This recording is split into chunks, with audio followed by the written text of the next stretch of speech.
So I made a video yesterday and released it right about the time that Sonos released this video here.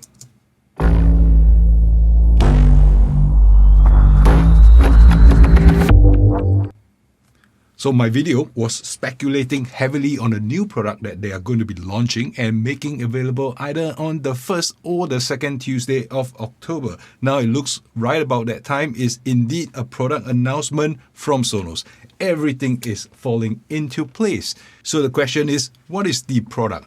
All they are alluding to right now at this point is that something bold is coming. Now, over the last few months, I've made several videos on the possible products that Sonos is launching in the second half of 2022. In fact, when I was first starting making videos on this channel, I've already been putting out videos requesting for features or products from Sonos. Now, I've speculated on 4 possible products. The Sub Mini, which is a smaller version of the Sub, the only Sub that Sonos has ever made, but in a different, smaller form factor. The headphones, which was really sounding possible with the leak of the patent papers. The Sonos 3, which is a replacement for the Sonos Play 3s, which has been deprecated for years and is meant to fill the gap between the Sonos 1 and the Sonos 5. Or it could be a Sonos 1 with upward firing speakers to add Atmos to surround channels. The Sonos Amp refresh was also a possibility, but it seems to be a relatively complex product for most Sonos users. Now let's take a look at the teaser video that Sonos put out once again. Pay attention to the graphics that were used and the accompanying soundtrack that they used.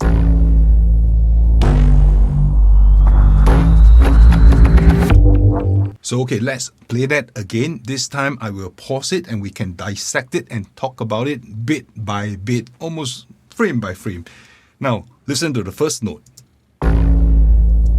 So the first note is a bass note, like the heavy electronic bass track from an electric bass guitar.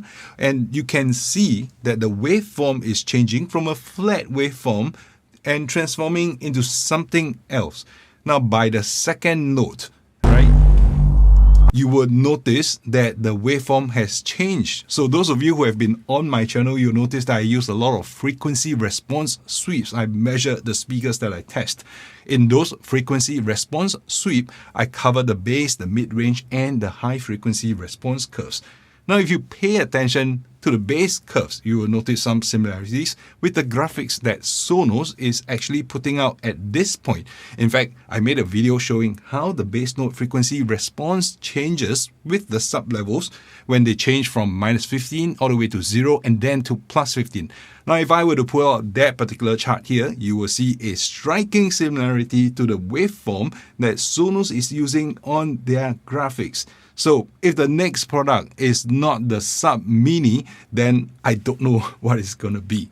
Now, by the next segment of the video, which is playing here, okay, you would have noticed that Sonos has placed 2 sets of circular lines and waveform, top and bottom, both moving in tandem with the beat. And more importantly, they're facing each other.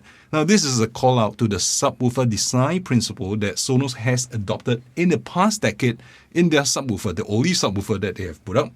And there are 2 drivers facing each other in a push-push configuration. Now, this has the effect of cancelling out vibration when 2 drivers are being used, cutting down on the resonant frequency and making for highly energetic and really tight bass coming out of a relatively small enclosure. Now, given that the Sub Mini is going to be a much smaller sub, this becomes even more important as you don't have the weight of the sub enclosure to dampen those vibrations. Now, of course, at this point in time, we might still be wrong on the sub because 2 sets of circular graphics could also mean like a stereo pair of drivers, like in a Sonos headphone.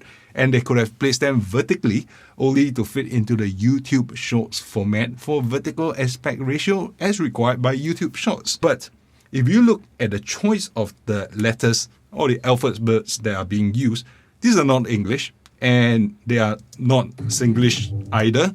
So you won't find them in Collins or Oxford's dictionary. But let's dissect those gibberish, right? There are 51 characters used over 8 words, but they have only used the alphabets B, W, O, A, S, and U. NH, okay? And of those characters used, 16 are Bs and 20 are Os. Now I might be overdoing it at this point, but Bs and Os are like code for bass, like, boom, as opposed to saying like E or S or V for the higher frequencies. So at this point in time in the video, you might already have sensed the obsession that I have with tech, especially audio products.